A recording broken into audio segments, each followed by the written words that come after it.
Lewis Carroll, the author who created the Red Queen for Through the Looking Glass, described her as one of the Furies, the Greek chthonic deities of vengeance that dwell deep in the depths of hell and plan their revenge on those who dare raise their vicious tempers.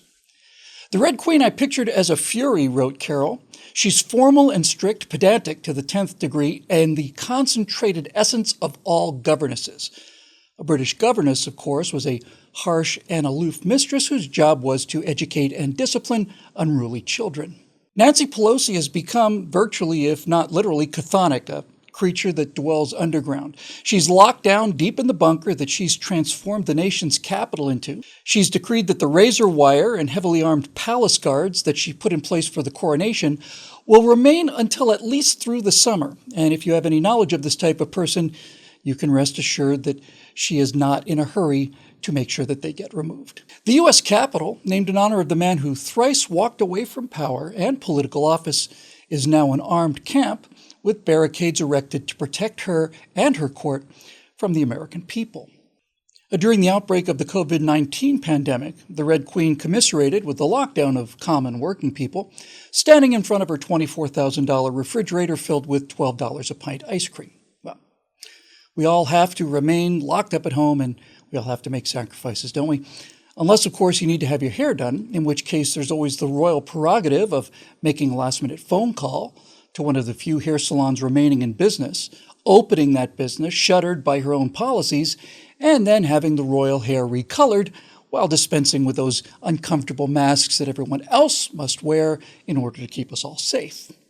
And in this and many other ways, she and her nephew-in-law, Gavin Newsom, can continue to make clear to the commoners the many divinely ordained privileges that come as a result of being of noble birth. For almost a year now, the Red Queen has blocked attempts for some small trickle out of the fire hose of out-of-control federal spending to dribble back to the people who'd paid the taxes to fund this spending spree in the first place.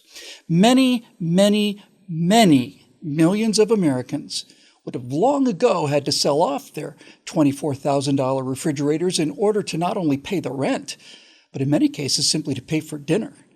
And it was only after Donald Trump had left office that the Red Queen finally admitted what had been obvious to many of us all along, that she had purposely blocked COVID relief checks to ordinary Americans for the simple reason that she did not want the President of the United States to receive credit for anything. And so the closures continued, and the suicides continued, and the fear-mongering continued. None of it's based on science or medicine, and all of it based on vanity, pettiness, and an endless, mindless, robotic drive to amass and retain power over other people's lives. I mean, after all, what's the point of being a Pelosi or a Newsom if you don't get to break the rules you've made for everyone else? Opening a closed hair salon and then getting your bi-weekly beauty treatment without a mask, or opening a closed restaurant and having a $300 per plate dinner indoors, shoulder to shoulder with medical professionals and no one wearing masks. Well, that's the entire reason that these people got into politics in the first place.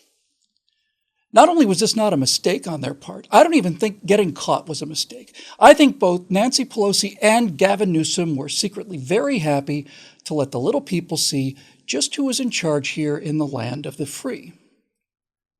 Now, if you still harbor any doubts about the sheer venality of the Red Queen, then the COVID relief bill that finally passed should be enough to slap you back to your senses. Let me give you one single picture to save us all 1,000 words. Of the $1.9 trillion, that's $1,900 billion that have been allocated for COVID-19 relief, 9% of it, the gray area here, could in some manner be called COVID-19 related. 91% of that money, or in other words, $1,729 billion of your tax money does not go to COVID-19 relief. Where does it go?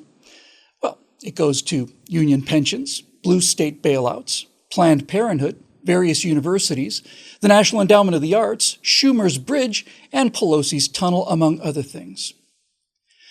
Think about that. Every dollar that you've ever paid in taxes, and every dollar everyone you know has ever paid in taxes, and every dollar your children and the children of everyone you know will ever pay in taxes, and every dollar that their children and their children's children will ever pay in taxes has been directed by the Red Queen to pay six-figure pensions for teachers who demand early vaccinations but who still refuse to go to school, to pay for the decades of similar pensions blue state politicians awarded to each other but who are no longer able to afford, to pay for abortions throughout the country and until the end of time, to pay for priceless artwork like a crucifix submerged in a jar of urine, and to pay not for repairs on existing, crumbling, and dangerous infrastructure, but rather for vanity projects costing hundreds of millions of dollars and whose sole purpose is to have something appropriately spectacular to bear the name of Schumer or Pelosi. Included in the so-called COVID-19 relief bill is $1 billion, that's $1,000 million for racial justice for farmers. There's $50 million in environmental justice grants. There's $112 million to expand BART, the Bay Area Rapid Transit System, and there's $750 million for global health. The Democratic Party has continued to push COVID-19 policies that have put something like 200,000 small businesses out of business forever. If you were to take just the $750 million that the Red Queen has allocated for global health and divide that by 200,000 businesses, well, that would come to $3,750 per business. If all of the 9% of the COVID relief bill actually set aside for COVID-19 relief, that's $171 billion. If all of that went to 200,000 businesses, that would come to $855,000 per business. How many of those businesses could have been saved with $850,000 each? All of them, maybe? And just to rub it in, if the entire $1.9 trillion spent on COVID-19 actually went to COVID-19, if it actually went to those out-of-business businesses, then each one of those 200,000 businesses would get $9,500,000. If the total amount spent were divided equally among the 328 million American citizens, that would mean a check for $5,792 for every single one of us. That's billionaires, millionaires, and politicians included. That's what the bill was sold as. Thinking about it, at that rate, that's $5,792 for every single person in the United States of America. Well, you could combine the total for a family of 4, mom and dad and 2 kids, and hell, you'd have enough money to buy a refrigerator just as nice as Nancy Pelosi's.